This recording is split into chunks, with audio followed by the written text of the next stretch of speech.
Hello friends, कैसे हैं आप सब। आई होप सब अच्छे होंगे। आज हम समझेंगे रेस सब जुडिस। तो चलिए स्टार्ट करते हैं अपनी video. The code of civil procedure 1908 का सेक्शन 10, जिसकी हेडिंग है stay of suit. Stay of suit का मतलब होता है किसी सूट को रोक देना। इसकी हेडिंग है स्टे ऑफ सूट, लेकिन हम सेक्शन 10 को एक वर्ड से और जानते हैं, जिसे हम कहते हैं रेस सब जुडिस। रेस सब जुडिस का मतलब क्या है? रेस सब जुडिस को समझना बहुत जरूरी है अगर हम सेक्शन 10 को समझना चाहते हैं। तो सबसे पहले हमें इस वर्ड को दो भाग में डिवाइड करना होगा। दो मतलब एक रेस और एक सब जुडिस। तो रेस का मतलब होता है मैटर। मैटर यानी कि सब्जेक्ट मैटर। हम किसी भी सूट को फाइल करते हैं तो हम उसके अंदर एक मैटर लिखते हैं अपना, कि ये हमारा कॉज है, ये ऑब्जेक्ट है और ये थिंग है जो हमारी डिस्प्यूट के अंदर है। तो कोई भी केस बनाने के लिए हमारे पास एक मैटर होना चाहिए, एक ऑब्जेक्ट होना चाहिए, कुछ डिस्प्यूट होना चाहिए। और दूसरा हमारा वर्ड है सब जुडिस, जिसका मतलब होता है पेंडिंग। तो कोई भी मैटर पेंडिंग है, ये कहता है रेस सब जुडिस। इसको हमें एक एग्जांपल से समझना होगा। चलिए हम इसको एग्जांपल से समझते हैं। सपोज कीजिए कि एक एक्स है जिसने एक सूट फाइल किया दिल्ली के कोर्ट के अंदर वाई के खिलाफ। अब वाई सोचता है कि एक्स ने मेरे खिलाफ एक सूट फाइल किया है, क्यों ना मैं भी एक यही सूट सेम सब्जेक्ट मैटर पे जो एक्स ने मेरे खिलाफ फाइल किया है वो मैं लेकर के सेम कोर्ट के अंदर फाइल कर दूं। तो वाई क्या करता है? वाई एक सेम सब्जेक्ट मैटर उठाता है और एक सब्सिक्वेंट सूट मुंबई के कोर्ट के अंदर फाइल कर देता है एक्स के खिलाफ, या फिर दिल्ली के कोर्ट के अंदर फाइल कर देता है एक्स के खिलाफ। तो एक सूट जो ऑलरेडी चल रहा था, एक्स ने वाई के खिलाफ डाल रखा था दिल्ली के कोर्ट के अंदर, अब उसी सब्जेक्ट मैटर को उठा करके वाई ने एक्स के खिलाफ किसी और कोर्ट के अंदर या सेम कोर्ट के अंदर दोबारा से फाइल कर दिया। या फिर एक्स ने एक को सूट वाई के खिलाफ फाइल करा दिल्ली कोर्ट के अंदर, और एक्स ने ही फिर से एक सूट और फाइल कर दिया वाई के खिलाफ मुंबई के कोर्ट के अंदर। एक्स ने ये सोचा कि भाई दो दो कोर्ट केस चलेंगे कोर्ट के अंदर, तो वाई परेशान होगा, मेरी बात को जल्दी मान जाएगा। तो अगर एक्स अपना सूट लेकर के जाता है वाई के खिलाफ दिल्ली के कोर्ट के अंदर, और उसके बाद में वाई लेकर के जाता है अपने सेम सब्जेक्ट मैटर को उठा करके एक्स के खिलाफ किसी भी कोर्ट के अंदर, तो जो पहला केस होगा, जो प्रायर केस होगा वो केस चलेगा, और जो सब्सिक्वेंट केस होगा उसके ऊपर स्टे लग जाएगा। अब इसके अंदर कुछ टर्म्स हैं कि पार्टीज सेम होनी चाहिए, और उन पार्टीज की जगह पर उनके लीगल रिप्रेजेंटेटिव भी जा सकते हैं। सपोज कीजिए कि एक्स जो दूसरा केस है, जो एक्स वाई के खिलाफ दूसरा केस फाइल करने जा रहा है, उसके अंदर वो खुद ना जा करके अपने लीगल रिप्रेजेंटेटिव को भेज देता है, तो भी जो दूसरा केस है अगर सेम सब्जेक्ट मैटर है और एक्स के वो लीगल रिप्रेजेंटेटिव है, यानी कि एक्स ही जा रहा है, तो उस केस के ऊपर स्टे लग जाएगा। तो पार्टीज इसके अंदर सेम होनी चाहिए, और सब्जेक्ट मैटर इसके अंदर सेम होना चाहिए, और कॉज ऑफ एक्शन सेम होना चाहिए।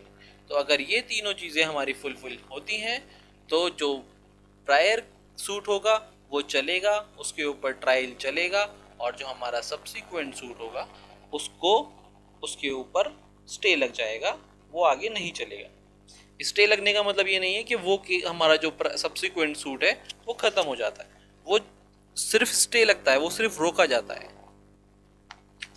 चलिए एक बार डेफिनेशन को पढ़ते हैं। बेयर एक्ट की लैंग्वेज क्या कहती है?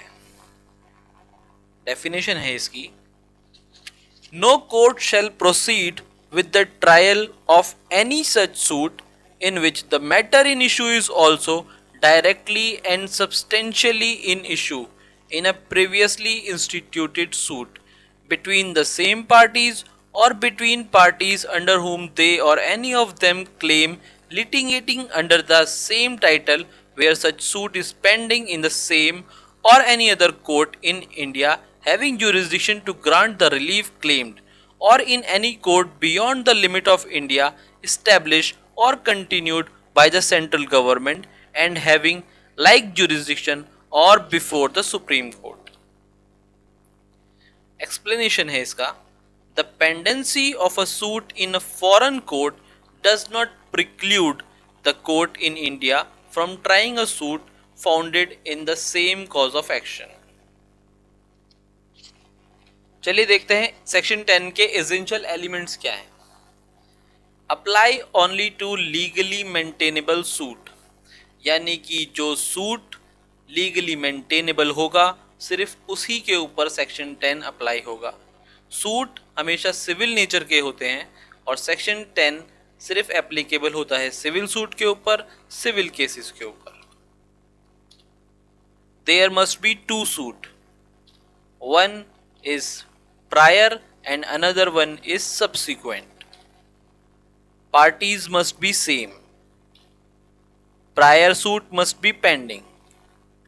Pending का मतलब है वो जो सूट है हमारा वो पेंडिंग होना चाहिए किसी भी कोर्ट के अंदर जो इंडिया के अंदर है, या फिर उस कोर्ट के अंदर जो कोर्ट है तो इंडिया से बाहर लेकिन इंस्टीट्यूटेड बाय सेंट्रल गवर्नमेंट है, या फिर बिफोर द सुप्रीम कोर्ट.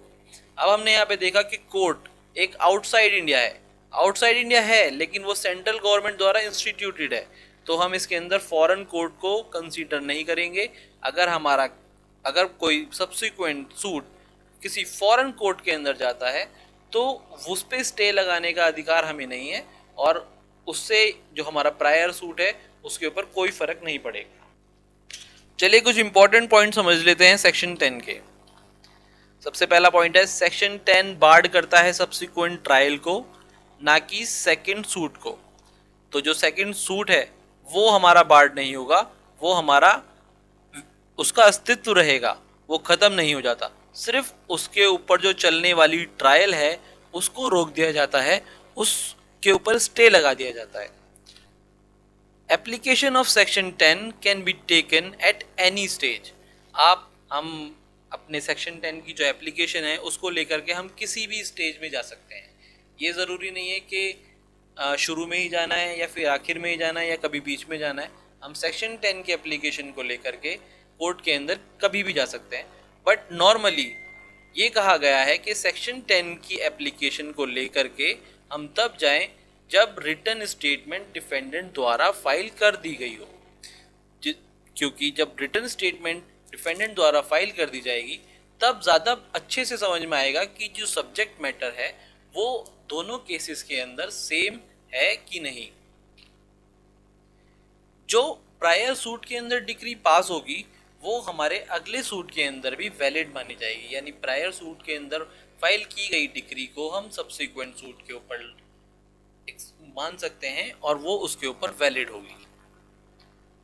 लेकिन हाई कोर्ट के पास अगर हम कोई केस लेकर के जाते हैं तो हाई कोर्ट के पास पावर है कि वो सूट जो पेंडिंग में है उसको रोक सकता है, उसके ऊपर स्टे लगा सकता है. ये inherent power section 151 code of civil procedure से हाई कोर्ट को मिलती है. आई होप आपको सेक्शन 10 रेस्ट सब जुडिस समझ आ गया होगा. Thanks for watching Lex judiciary by Zeeshan.